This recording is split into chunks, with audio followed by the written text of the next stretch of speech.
Sejam muito bem-vindos a mais um episódio do Bloco Podcast. Eu sou o Hugo Quinteiro e você me encontra no X por @Hugo_Quinteiro. E comigo tem o Felipe, investidor descentralizado. Tudo bem, Felipe? Tudo tranquilo.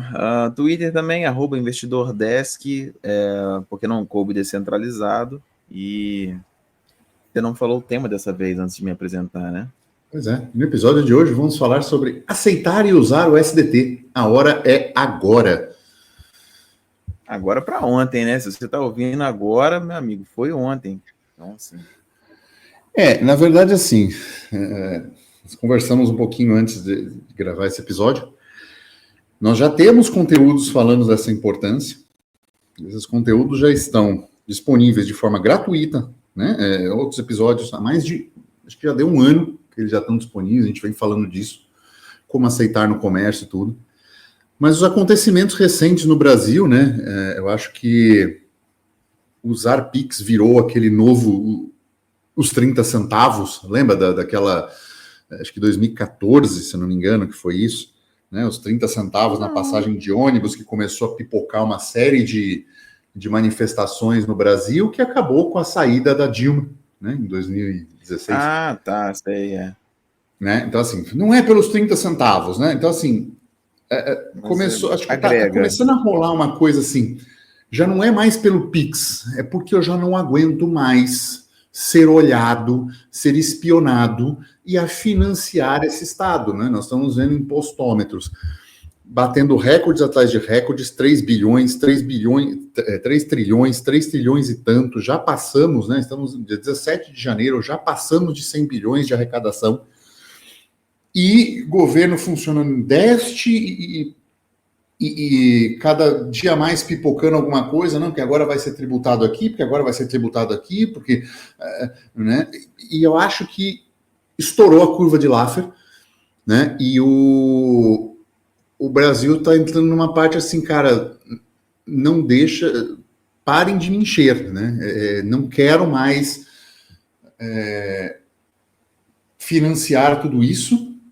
E houve essa quebra de confiança do governo. E ontem passou uma medida provisória dizendo que equiparando o Pix a papel moeda, ou seja, vão forçar as pessoas a aceitar Pix. Não tem mais essa assim, não aceitamos Pix. Vai ser obrigado a aceitar Pix. Eu não achei ruim essa parada não, pô. Desenvolve. Porque, tipo assim, eu vi lá que o pessoal tava reclamando, né? Porque passou e tal, o negócio do... Agora o Pix é considerado papel moeda nessas porra assim, né? Mas, cara, o real, ele já é moeda de curso legal. Ele é moeda de curso forçado, na verdade, né? Uhum. Então, assim, você vai ter que aceitar a real. O Pix só é um método de pagamento que você transaciona real, que é a moeda de curso forçado. Então, você ia ter que transacionar real de uma forma ou de outra. Assim, como é que você tem que transacionar real? Você pode transacionar outra coisa, mas você é obrigado a aceitar o troco em real. Então, assim, é mais ou menos essa a ideia, né? Aí, quando eles colocam o Pix como uma forma de equiparação, né, a você trocar papel moeda, eu não acho que mudou tanta coisa na prática. Eu acho, né? Assim, eles vão acabar fazendo a pessoa ser obrigada a aceitar Pix com papel moeda, porque assim, você poderia se recusar a aceitar Pix no comércio. É uma forma de pagamento. Se você equipara o Pix ao papel moeda, você não pode não aceitar. Então, é este o ponto que a coisa muda, entendeu? Então, assim, as pessoas chegam e falam, quero pagar com Pix. Não, eu quero pagar com transferência bancária, que é um dinheiro eletrônico. O cara pode se negar. O que ele não pode se negar é, eu tenho aqui papel moeda em real, está aqui, e o cara fala assim, eu não aceito isso. Então, se você equipara o Pix a isso, a pessoa não pode mais não aceitar, né? Como é o Bitcoin em El Salvador. A pessoa não pode se negar a aceitar, né? Mas aí é a ditadura favorita e pode, né? O pessoal tá falando que eu tô muito chato no X, porque eu tô falando verdades do Bitcoin, assim, enfim. Mas é essa chatice mesmo que nós estamos aqui para isso.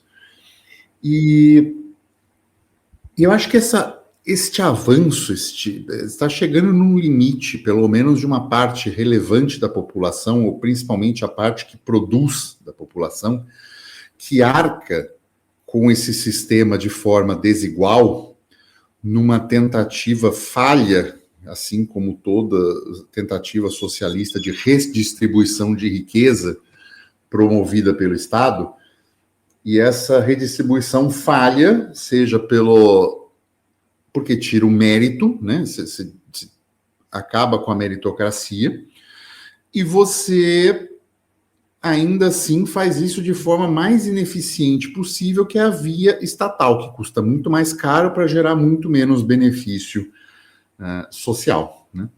Então você tem esse grande problema no Brasil, né? Nós estamos vendo a debandada de brasileiros, né? Já passa de 2 milhões e mais de 3 milhões de pessoas, se eu não me engano, vivendo fora do Brasil.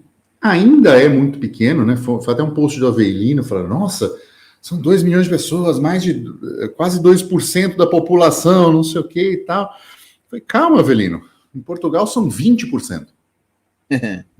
São 20% dos portugueses, são mais de 2 milhões de portugueses que estão fora de Portugal em busca de condições melhores, né? E aí eu até trago para uma área que eu tenho mais conhecimento, a medicina.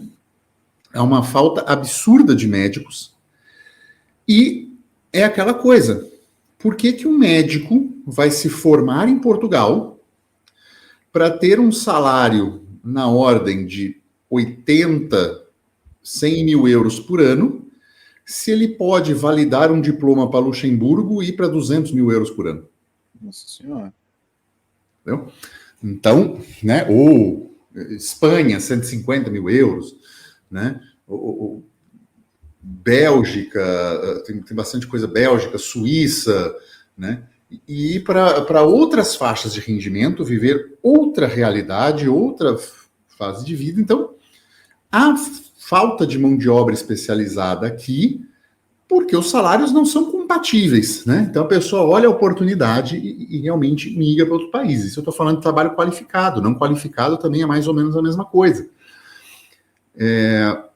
Temos essa questão do Brasil estar entrando nesse processo, principalmente esse processo no Brasil está muito mais ligado às pessoas que financiam o Estado, ou seja, pessoas que têm uma condição de vida um pouco melhor, pagam muito imposto, começaram a fazer a conta e falaram, pera, eu estou gastando aqui mais do que eu gastaria em outro lugar, então eu vou para outro lugar, né? Com um custo de vida mais baixo e que tem a possibilidade de ganho igual ou até melhor do que eu tinha no Brasil. É lógico, isso não é uma decisão para todo mundo, isso não é uma decisão, né? O Brasil, pelo esse tamanho continental, né? Uma pessoa que mora, sei lá, em Belo Horizonte, ela está a pelo menos 1.500 quilômetros de uma divisa internacional por terra, é uma outra realidade, né? Aqui na Europa, 1.500 quilômetros, você já rodou 3, 4, 5 países, né? Pelo menos. Então, é uma situação mais complicada de sair, né? Juntar recursos para poder sair, não é tão simples como você está na Europa, que é basicamente você cruzar um estado brasileiro com alguma maior burocracia, porque a sua cidadania basicamente vale em outro país, mas você tem que ter uns ajustezinhos de fazer algumas documentações novas, residência, uma série de coisas assim. Então tem umas leizinhas locais que deixariam, comparado a uma pessoa que mudou de estado no Brasil, a coisa um pouquinho mais burocrática, mas também não é muito. Então, eu acho que o Brasil entrou nesse ponto que, para mim, nesse momento, é um tanto sem volta, de perda de confiança, de algo que é fiduciário, né? Então, está no nome que depende de confiança. Então, quando você perde o principal ponto de uma coisa que é frágil, que é o dinheiro depender de confiança, e as pessoas estão desconfiando desse dinheiro, estão começando a achar que vão ser rastreadas e cobradas além do que estão dispostas a pagar por esse dinheiro, começa a necessidade de alternativas, né? A alternativa mais básica do mainstream é volte a usar papel moeda. É um problema, né? Assim, é um problema de segurança no Brasil usar papel moeda, né? Diferente de você estar na Alemanha, onde todo mundo usa papel moeda, mas você pode andar com papel moeda, né? Conhecido meu perdeu 200 euros na entrada de um mercado brasileiro, voltou para casa desiludido, pô, perdi 200 euros, não sei o quê. O sogro dele mora na Alemanha, falou assim, vamos lá no mercado ver se alguém encontrou. Cara, não, imagina, não sei o quê, tá. Foram no mercado, alguém encontrou, deixou no caixa. Ele foi lá e pegou o dinheiro de volta.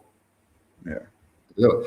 É este nível de diferença que você encontra de jurisdições de você poder dizer, não, é tranquilo usar papel moeda na rua e não é tranquilo no Brasil, né? Então, esse é um ponto importante, que se houver essa demanda maior para papel moeda, óbvio que o governo também vai me limitar, como já limita, né?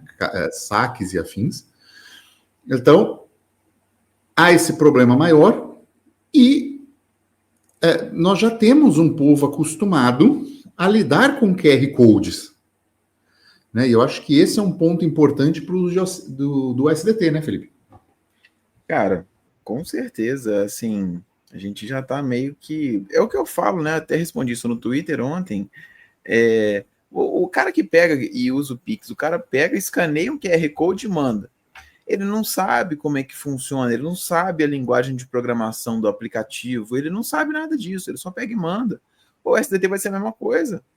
Vai chegar na sua conta porque você vai mostrar um QR Code para alguém e você vai mandar para os outros para um QR Code que você vai escanear, acabou. Eu acho que assim, às vezes a gente tenta complicar, né, demais as coisas e tal, e assim, dá para você resolver de forma mais simples, né? Na minha perspectiva, claro. Mas, enfim, uma coisa que eu queria falar, né, que você estava falando, né, de papel moeda, né, usar dinheiro, todo mundo realmente recai para isso, também falei sobre isso no Twitter, e os comentários foram assim, foram bons questionamentos, que cara, olha, para o nível geral da população é mais fácil o cara voltar para isso do que o cara migrar pro SDT, o cara migrar para o Bitcoin. Só que eu entendo, né, a argumentação é boa, realmente, só que, assim, a gente tem alguns problemas, né, que no Brasil, além de ter essa falta de educação, né, igual o Hugo falou, você não vai conseguir voltar num lugar e vai achar o dinheiro que era seu, porque é cultural do brasileiro, né, a cultura do jeitinho brasileiro, do levei vantagem, e você também tem outra limitação, o governo, como o Hugo falou, e a outra que é a bandidagem. A gente tem um nível criminal no Brasil que tá assim, tá ficando chato de conviver, né? Porque era igual na época da pandemia, que você sempre ouvia algum conhecido próximo que, porra, não sei quem tá com Covid. Tá ficando comum você ouvir, não sei quem foi assaltado. Então, tipo assim, imagina você com papel moeda, o bandido, ele não tem nem trabalho de mandar você desbloquear o telefone. Então, assim, andar com papel moeda, no caso específico do Brasil, eu acho que é complicado, não resolve muita coisa. E, gente, convenhamos, a gente está em 2025, a gente já está, com uma economia mundial interligada, você consegue acessar e conversar com pessoas de N lugares. Não existe você voltar num dinheiro que você só transaciona localmente, que é o papel moeda. Assim, até existe, né? Mas assim, é muito limitado, convenhamos. Então você precisa, né, de ter outras formas e tudo mais, né? E essa discussão acerca do Pix que teve recentemente, né, que acabou sendo revogado por parte do governo, né, até o momento, mas ainda assim, eu acho que isso vai voltar a assombrar os brasileiros, de toda forma, né? passando por cima disso, a gente tem que avaliar formas, cara, de mudar, de pelo menos poder ser livre, né? De poder... Porque, tipo assim, uma coisa que eu vejo que não... Eu acho que não alarmou o suficiente as pessoas. Todo mundo ficou muito preocupado com a norma do Pix. Todo mundo ficou muito preocupado com ela, teve uma crítica muito grande, o povo se rebelou ali e tal. Só que uma coisa que eu não vi é o seguinte, ninguém está se preparando para a hora que isso não tiver volta. É esse que é o problema. As pessoas viram, elas não gostaram, acabou com, a viabilidade de vários negócios da noite para o dia, e ninguém está estudando uma alternativa. As pessoas estão achando que elas vão de novo ganhar no grito com o governo. E isso é muito problemático. Porque virá um momento, ou dessa forma, ou de alguma outra forma, né, que o governo vai conseguir limitar PIX, ou taxar, ou qualquer outra coisa do tipo. E as pessoas vão ficar o quê?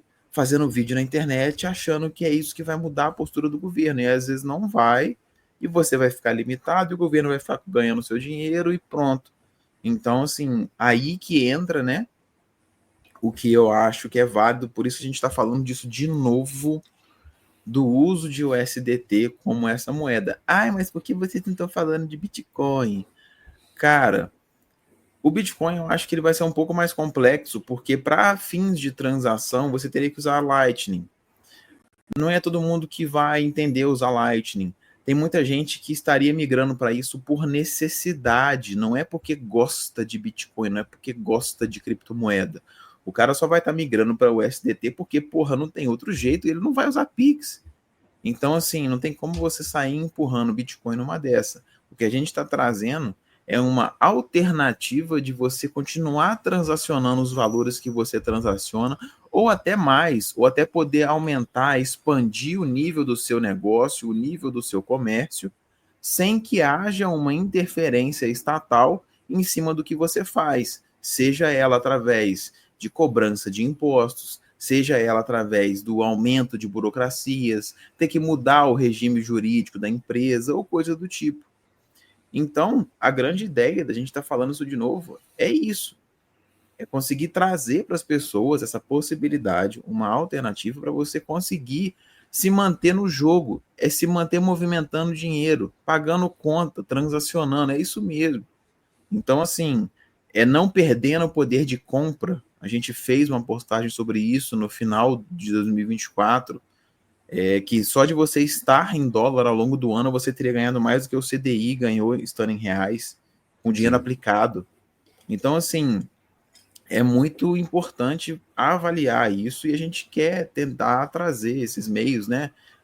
Até agora a gente só esclareceu do porquê que você deveria avaliar isso. Eu não estou nem falando, não estou nem entrando nos problemas da desvalorização do real, etc. Eu estou falando da possibilidade de virem burocracias e impostos, né, em cima da sua movimentação financeira. Por mais que eu defendo e falo muito no Twitter, gente, movimentação não é lucro, faturamento não é lucro. Não existe a mínima possibilidade do governo, com, sei lá, algum embasamento que seja, querer cobrar imposto sobre a movimentação que passa na sua conta. Não faz sentido, porque a movimentação não significa lucro. Então, sim, por exemplo, vou até dar um exemplo aqui, a gente já entrevistou Avelino Real. Cara, quanto não movimenta uma conta? Né? O cara vai lá, compra 1 quilo de ouro e vende 1 quilo de ouro. Quanto isso não movimenta na conta dele? Né? Centenas de milhares de reais. Né? Quase 1 milhão de reais, dependendo da brincadeira. Quanto disso efetiva lucro? É uma parcela. Ele gastou muito na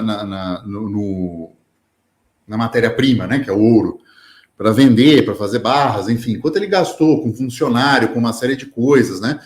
Então, assim, movimentou-se muito dinheiro, mas de fato o lucro não é toda a movimentação financeira. Longe disso, é uma parcela bem pequena. Exatamente. E assim, e não cabe aquela justificativazinha de você pode. É só você justificar o que aconteceu. É só você explicar o que você está fazendo.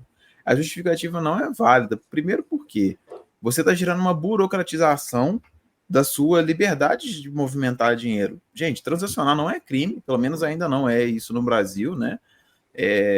A gente não chegou nesse nível de ditadura, mas se toda vez que eu movimentar dinheiro na minha conta eu tiver que explicar, isso vai se banalizar. E aí você vai ter que todo mês estar mandando um relatório explicando tudo que você fez na sua conta. Cara, isso é descabido.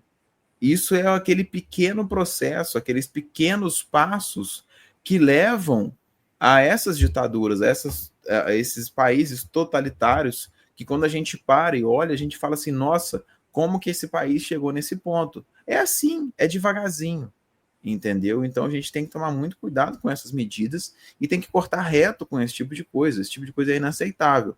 Como a gente não tem força suficiente para peitar o governo e reverter isso, o que cabe a gente fazer? Usar um sistema paralelo, sair desse sistema que o governo pode tributar você e controlar você, que é o sistema fiduciário, e migrar para outro. A gente sugere o SDT, porque o SDT ele tem muito mais liquidez, ele tem mais transações, ele tem mais liquidez diária do que o Bitcoin, mais volume do que o Bitcoin, para você ter ideia. Então, assim, tem muita gente transacionando, você não vai ficar preso nele, né? A diferença de outras moedas que o pessoal acha que é uma solução, mas, cara, não é. Muito cuidado com liquidez. Eu falo isso até mesmo para outras coisas, seja DAI, tá? Que é, em tese, legal, em tese seria muito bom poder usar, mas eu não uso tanto por causa disso. Então, assim, é uma boa de uma solução, é lastreada em dólar, o real ele está perdendo muito valor, as coisas estão subindo muito de preço, então assim, faz sentido ficar em USDT. Mas tá, você quer comentar alguma coisa? Tá quase, né, é importante dizer assim, o dólar está perdendo valor, né? Mas o real, nos últimos 30 anos, está quase 7 vezes mais, né? Porque no começo do plano real era 0,8. Agora nós estamos em 6,10, né? Quase, né? 7 vezes mais, quase 8 vezes mais. Isso em 30 anos. Então, assim, o teu poder de compra está sendo diluído ao longo do tempo, cada vez mais. Estar em um SDT não é a solução perfeita e definitiva para você pensar em longo prazo. Mas, para você pensar em não quero mais usar Pix, quero usar um dinheiro melhor em relação ao real, onde eu tenha preservado melhor o meu poder de compra, é uma excelente alternativa. Por isso que a gente fala de uma coisa rara no meio das criptomoedas, muitas vezes, que é algo chamado bom senso, porque uma vez que você utiliza esse bom senso de maneira mais ampla, você entende que não existe solução perfeita. Não é? O real atende certas coisas, ele atende certas situações? Atende. Isso faz dele uma solução perfeita e ideal? Não. O SDT atende certas coisas e certas demandas, o uso dele, baixa, né, dependendo da rede que você utiliza, baixa taxa de transação, velocidade na transação, um dinheiro que preserva melhor o poder de compra no médio prazo, no curto, médio e no longo prazo, comparado a quê? Comparado ao real. Comparado a ouro? Não. Comparado a Bitcoin? Muito menos. Mas permite, tem uma volatilidade muito menor do que ouro e volatilidade muito menor, muito menor que Bitcoin? Sim. Então, para você ter esse dinheiro de uso diário, de transferências, com a mesma praticidade do Pix, com gastos muitas vezes menores do que 1 centavo, ou seja, Para você não ser lastreado, você gasta menos de 1 centavo de transação, não ser lastreado, no nível que está sendo feito o Pix, com a facilidade que está sendo feito o Pix, né? É possível lastrear em USDT? É possível lastrear em Bitcoin? Só que o custo governamental para fazer isso, comparado ao que é o Pix no Brasil, é muito maior. É muito mais complexo. Algo que faria o Estado crescer numa magnitude para ter que abarcar essas transações e ficar observando isso, muito maior do que qualquer estrutura que já esteja feita, ou estrutura como a normativa que a gente falou em episódios atrás, que é vamos terceirizar esse custo todo para as empresas e elas são obrigadas a passar esses dados para a gente. Neste sentido, não tem mais. Né? Fica a cargo da empresa fazer este reporte de vendas e afins e como recebeu esse meio de pagamento. Fica você esse critério de colocar esse CPF na nota, né? de querer declarar tudo. Fica a seu critério isso, da mesma maneira que sempre foi o papel moeda. Não estou falando para vocês cometerem crime ou fraude fiscal ou qualquer coisa nesse sentido. Estou dizendo que, para voltar ao status quo de você determinar isso, você ter essa liberdade, você não ser, ter a sua privacidade colocada em xeque, para você fazer isso, o SDT se mostra muito superior ao que é o atual modelo do Pix. Então, de novo, não existe solução perfeita. Existe entender cada ferramenta e cada momento que ela aplica. Né? Você tem um prego numa madeira. O que é melhor? Usar um alicate de corte ou usar um martelo para martelar, para pregar esse prego? Você usar um martelo. Isso faz do martelo a ferramenta perfeita para tudo na vida? Não, porque se você tiver que cortar um fio, com um alicate de corte é muito melhor. Então, é esta a analogia que tem que ser feita. São ferramentas para uso específico em determinadas situações. Certo? Com certeza. Eu gosto muito de USDT, já falei em vários episódios, né, o tanto que eu uso. Hoje eu fico, né, muito mais em USDT ao longo do mês, né? Já expliquei que a questão de dolarizar não é você comprar dólar em si, né? Dolarizar é mais um processo de você começar a migrar não só para o uso de dólar, não só você comprar dólar, mas você começar a precificar as coisas em dólar, você precificar os serviços em dólar, por mais que você pague em real, você começar a olhar o mundo dessa forma, e isso traz uma paz interior muito grande, porque quando o dólar foi saindo de 5,14, 5,20, e ele foi atravessando 6, eu tava rindo de fora a fora, porque para mim não ia mudar bosta nenhuma, eu tava ganhando dinheiro. Então, assim, o processo de dolarização ele é muito interessante. Mas, tá, vamos lá. Vamos falar um pouco da parte prática, né? Quando a gente fala de você usar o SDT. Existem várias maneiras de você usar o SDT, e o SDT ele existe em várias redes. O SDT tem na rede da Ethereum, que eu não uso e não recomendo muito porque é muito caro de você transacionar na rede do Ethereum. Existe o SDT na rede Tron, Polygon, Arbitrum, Base, existe mais um monte de coisa aí que eu não sei também. BNB também tem, etc. Todas essas outras redes, né, nas quais ele existe e funciona, são redes que a gente chama de L2, né, são as Layer 2 do Ethereum, e elas são extremamente mais baratas. Tem algumas nuances aí, né, mas você consegue fazer envios, por exemplo, na Polygon, se tiver caro, 3 centavos. Geralmente sai menos que 1 centavo.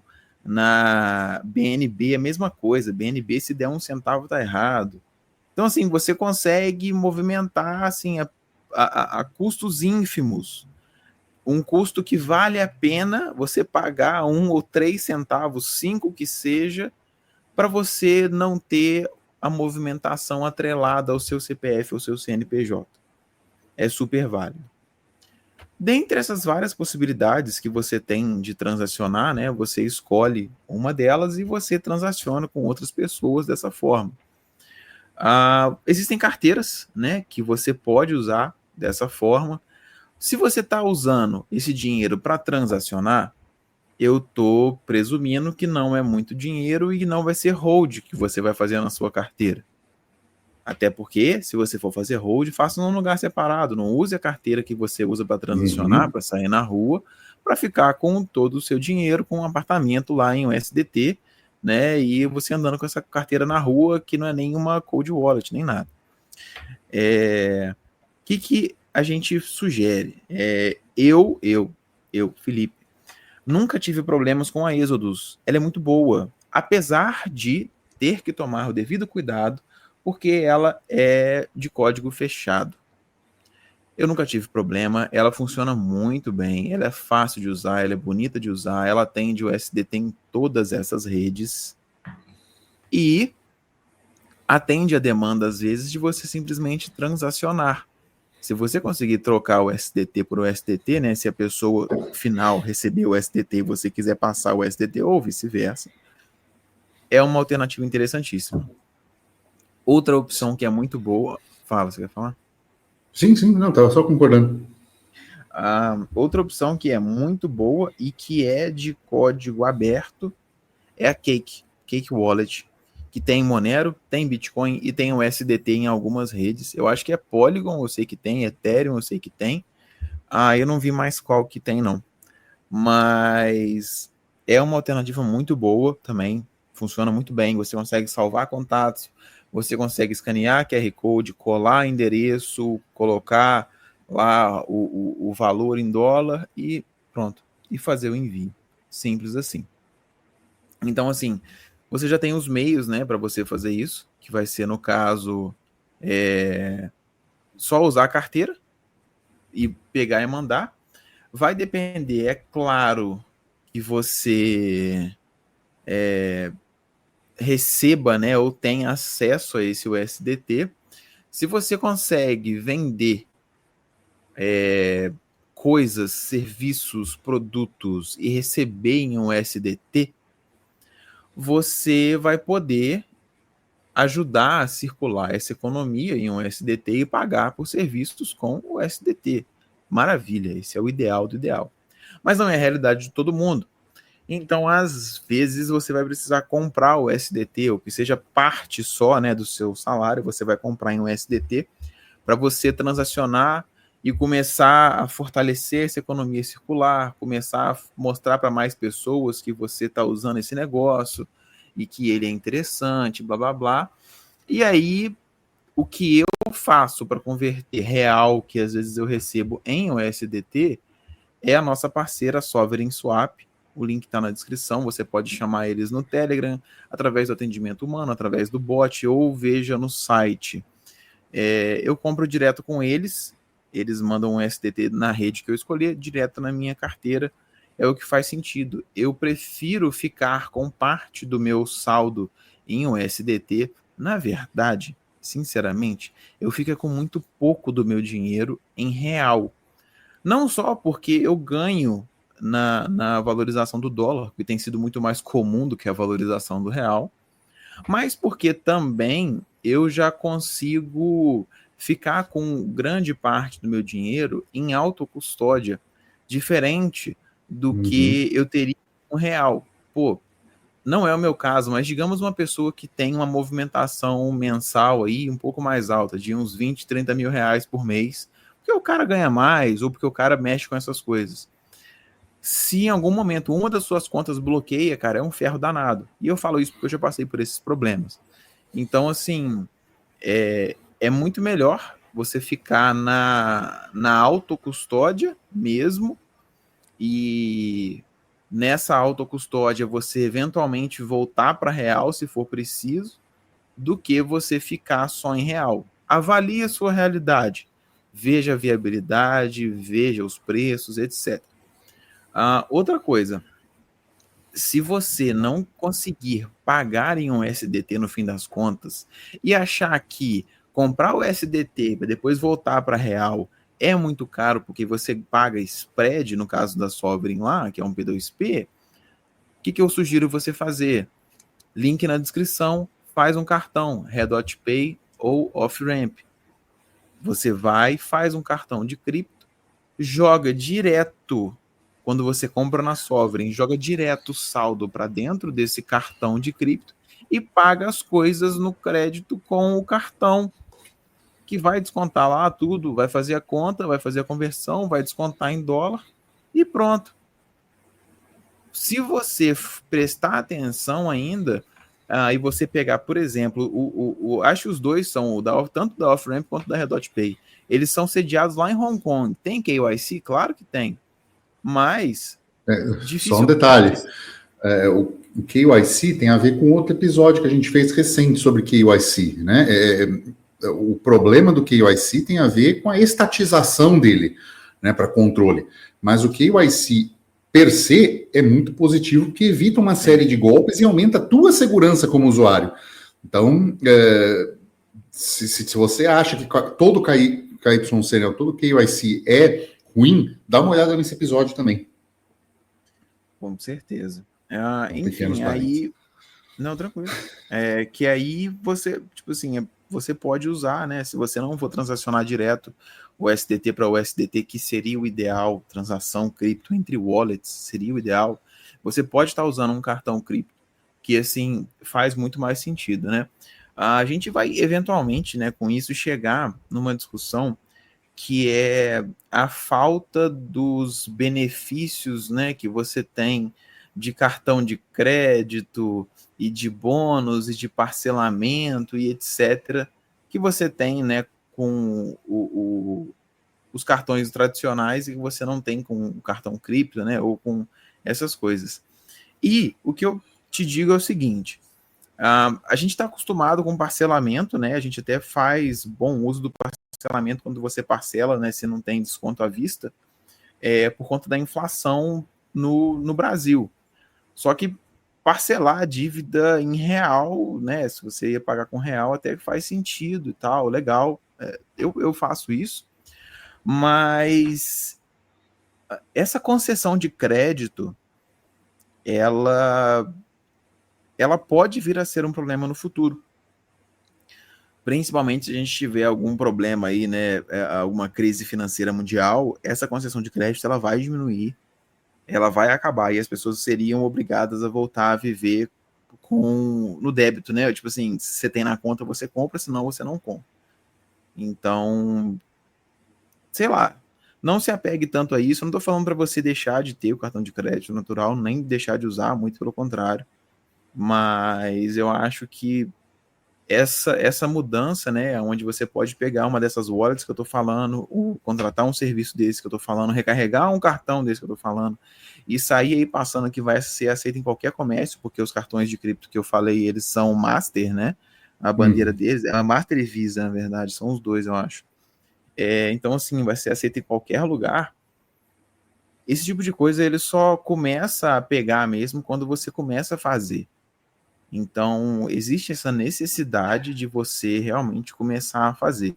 Eu estou fazendo isso com o barbeiro, onde eu vou, e eu já estou há mais de ano falando com ele para ele aceitar o SDT. Sem forçar muito a barra, né? Mas eu estou falando, tipo assim, ó, esse negócio do Pix aí tá enrolado. Não, tá enrolado demais, não sei o quê, não quero, imposto, pá. Aceita o SDT, cara, eu pago com você um SDT, é interessante, procura saber como é que funciona. Não, vou olhar, é sempre assim, aí eu volto depois, ele ficou de olhar e não olhou. Mas é assim, sabe, é nessas pequenas migalhas, uma pequena parte, né, da sua movimentação financeira no mês, que começar a rodar dessa forma, vai fazer com que outras pessoas rodem também uma pequena parte dessa forma, e isso só vai mostrar que isso vai expandir, que isso pode expandir para beneficiar todo mundo. Se realmente esse tipo de transação for bom para o povo, para o livre mercado, ele vai aumentar. Você pode ficar tranquilo que ele vai aumentar independente da regulamentação existir. Então, assim, é mais um detalhe para você ficar tranquilo e fazer isso. Por quê? É o que a gente falou. A hora de você aceitar o SDT, na boa, foi ontem. Porque, assim, a gente fala isso, né, até, e é engraçado, mas não só entre eu e o Hugo, mas entre eu e os meninos do Cripto TV, o Rubens e o Breno. a gente faz, às vezes, a gente vende coisa entre a gente, câmera, sem imaginar. Faz aposta, o que for. Cara, é tudo em cripto. Ninguém mexe de real. Ninguém movimenta real. Então, assim, é aí que você vai fomentando isso, entendeu? Sim. Vamos para a notícia? Deixa eu pegar aqui. Peraí, achei. Então, vamos lá. Mais de 100 empresas devem pedir autorização para vender Bitcoin e criptomoedas no Brasil, revela o Banco Central. Então, após o pedido dessas empresas, a estimativa é que as autorizações variem entre 1 ano e 3 anos para quem já está operando, né? E eles acreditam, né, que sejam mais ou menos essa quantidade de empresas, com base no que eles já têm operando no mercado e também no que está por vir. Duas coisas aqui, né? Primeiro, muito legal, muito interessante que a gente tenha empresas querendo, de fato, né, oferecer esse tipo de serviço.